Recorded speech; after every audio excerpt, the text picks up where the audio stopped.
नमस्कार, स्वागत है आपका बिहार न्यूज विजन में और मैं हूं आपके साथ शालिनी। आइए बढ़ते हैं आज की बड़ी खबर की ओर। प्रथम रैंडमाइजेशन राजनीतिक दल के प्रतिनिधि की उपस्थिति में संपन्न। मधुबनी जिले में प्रथम रैंडमाइजेशन राष्ट्रीय एवं राज्य स्तरीय मान्यता प्राप्त राजनीतिक दलों के प्रतिनिधियों की उपस्थिति में संपन्न हुआ। इस दौरान राजनीतिक दलों की प्रतिनिधि उपस्थित थे। प्रथम रैंडमाइजेशन पूर्ण होने के उपरांत विधानसभा क्षेत्रवार आवंटित ईवीएम एवं वीवीपैट की जिला निर्वाचन पदाधिकारी मधुबनी एवं उपस्थित दलों के प्रतिनिधियों द्वारा हस्ताक्षरित सूची सभी राष्ट्रीय एवं राज्य स्तरीय मान्यता प्राप्त राजनीतिक दलों के जिला स्तरीय कार्यालय में उपलब्ध कराया गया। इस सूची के अनुसार ईवीएम और वीवीपैट को जिला निर्वाचन पदाधिकारी मधुबनी द्वारा जिले के सभी विधानसभा क्षेत्रों के निर्वाचन पदाधिकारियों को आगामी निर्वाचन में उपयोग हेतु उपलब्ध कराया जाएगा। इसके उपरांत संबंधित विधानसभा क्षेत्र के लिए निर्धारित स्ट्रांग रूम का गठन किया गया। निष्पक्ष मतदान करने के लिए जिला प्रशासन पूरी तरह से तैयारी कर ली है। मधुबनी जिला के 10 विधानसभा का नामांकन अलग अलग जगह पर आज से आरंभ है। हो गया है और जो हमारी लास्ट पीसी हुई थी उसमें जो बताई हुई सभी तिथियां थी पुनः हम एक बार रिपीट कर देते हैं। अधिसूचना निर्गत होने की तिथि जो आज है, नाम निर्देशन आज की डेट से प्रारंभ हो गया है। नाम निर्देशन की अंतिम तिथि 20 तारीख है। नाम निर्देशन पत्र की समीक्षा की तिथि 21 अक्टूबर है। अभ्यर्थी वापसी की अंतिम तिथि 23 तारीख है। मतदान की तिथि 11 नवंबर है। मतगणना की तिथि 14 नवंबर है और हम पूरी प्रक्रिया को 16 नवंबर को समाप्त कर देंगे। आज मधुबनी जिला के कुल 10 विधानसभा क्षेत्र में, जिसमें से आप सभी जानते हैं कि 37 राजनगर सुरक्षित सीट है, उसको छोड़कर सभी अन्य विधानसभा हमारी 9 सामान्य सीट है। आज जिला अंतर्गत सभी 10 विधानसभा निर्वाचन क्षेत्र में दिनांक 13/10/2025 यानी आज नाम निर्देशन प्रारंभ किए जाने हेतु सभी विनिर्दिष्ट स्थलों पर विहित प्रपत्र 1 में अधिसूचना जारी कर आम सूचना निर्गत कर दी गई है। सभी आरओ ने आज इस सूचना को निर्गत कर दिया है, जिसके आलोक में आज दिनांक 13 अक्टूबर से 20 अक्टूबर तक पूर्वाह्न 11 बजे से अपराह्न 3 बजे तक सभी निर्वाची पदाधिकारी के पास नामांकन दाखिल किया जा सकता है। सभी 10 विधानसभा निर्वाचन क्षेत्र हेतु निर्वाची पदाधिकारी एवं नामांकन दाखिल किए जाने हेतु स्थल की भी विवरणी जो है सभी आरओ ने जो साइंड अपना नोटिस निकाला है उसमें अंकित किया गया। 31 हरलाखी का जीसीलार बेनीपट्टी के कार्यालय में होगा। 32 बेनीपट्टी का अनुमंडल पदाधिकारी बेनीपट्टी के कार्यालय में होगा। 33 खजौली का अनुमंडल पदाधिकारी जयनगर के कार्यालय में होगा। 34 बाबूबड़ी का डीसीलार सदर के कार्यालय कक्ष में होगा। 35 बिस्फी का डीडीसी मधुबनी के कार्यालय कक्ष में होगा। 36 मधुबनी का जो एसडीएम सदर हैं उनके कार्यालय कक्ष में होगा। 37 राजनगर का डीसीएलआर झंझारपुर के कार्यालय कक्ष में होगा। 38 झंझारपुर का एसडीएम झंझारपुर के कार्यालय कक्ष में होगा। 39 फुलपरास का अनुमंडल पदाधिकारी फुलपरास के कार्यालय कक्ष में होगा और 40 लोकहा का फुलपरास के डीसीलार के कार्यालय कक्ष में होगा। भी अब आज से फंक्शनल हो गई है और अब जो हमारी जो रैंडम चेकिंग की चीजें हैं उसको और गति मिलेगी। चेक पोस्ट भी हमारे जो है इंटरनेशनल बॉर्डर पे उसको भी एक्टिवेट कर दिया गया है और हमारे जितने भी इंटर डिस्ट्रिक्ट चेक पोस्ट है उनको भी एक्टिवेट किया जाए। तो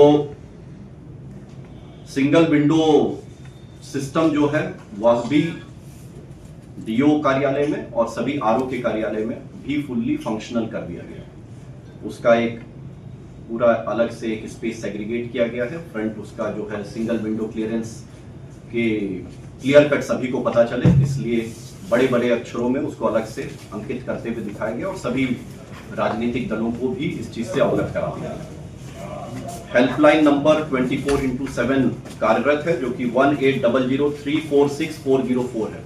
हम पुनः इस चीज को रिपीट करेंगे, 180034564004 है। और 1950 जो हमारा नंबर है भारत निर्वाचन आयोग का, वह भी वो नंबर फुल्ली फंक्शनल है और प्रतिदिन के हिसाब से उसकी मॉनिटरिंग चल रही है और जितनी भी कंप्लेंट्स उसमें आती है उसका प्रतिदिन के हिसाब से निराकरण लगातार किया जा रहा है। प्रतिदिन शाम को 7 बजे हमारे 23 कोषांग हैं और 10 असेंबली कॉन्स्टिट्यूएंसीज के जो आरओ है, प्रतिदिन शाम को 7 बजे 1.5 से 2 घंटे की मिनिमम मेरी मीटिंग होती है सबसे। उसमें एक बिंदु 1950 में आई हुई सारी कंप्लेंट्स का भी क्या हुआ, क्या फलाफल है, उसका पूरा निराकरण को लेकर हम लोग मंथन करते हैं, उसको जल्द से जल्द उसको हल करने का प्रयास रहता है।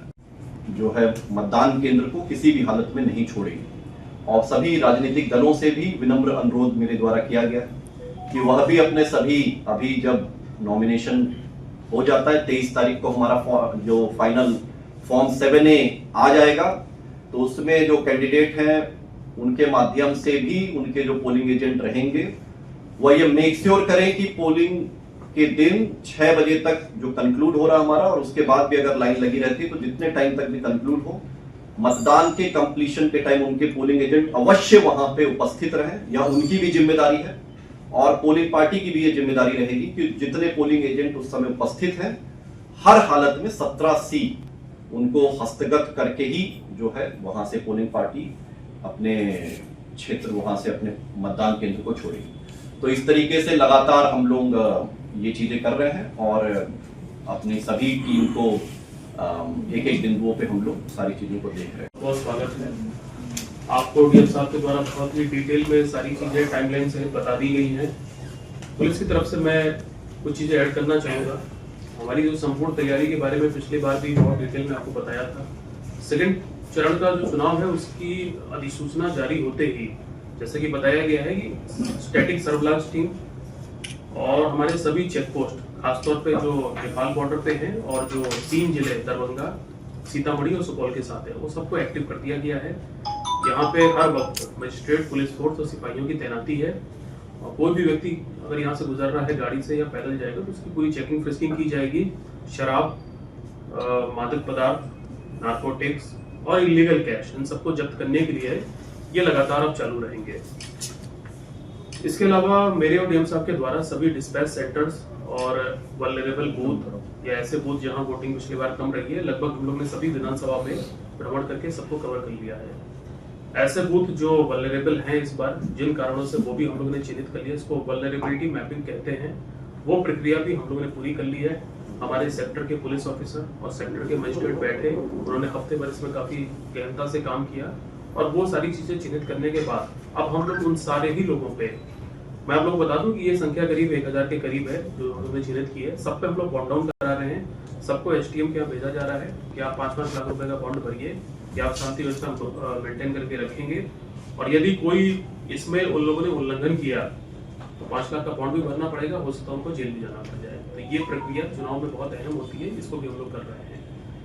इसके अलावा अपराध नियंत्रण को लेके और व्हीकल चेकिंग को लेके मधुबनी पुलिस बहुत इस समय मुस्तैद है। आप लोगों ने देखा होगा पिछले के कुछ दिनों में हथियार पकड़ने की जो सिलसिला है वो लगातार जारी है।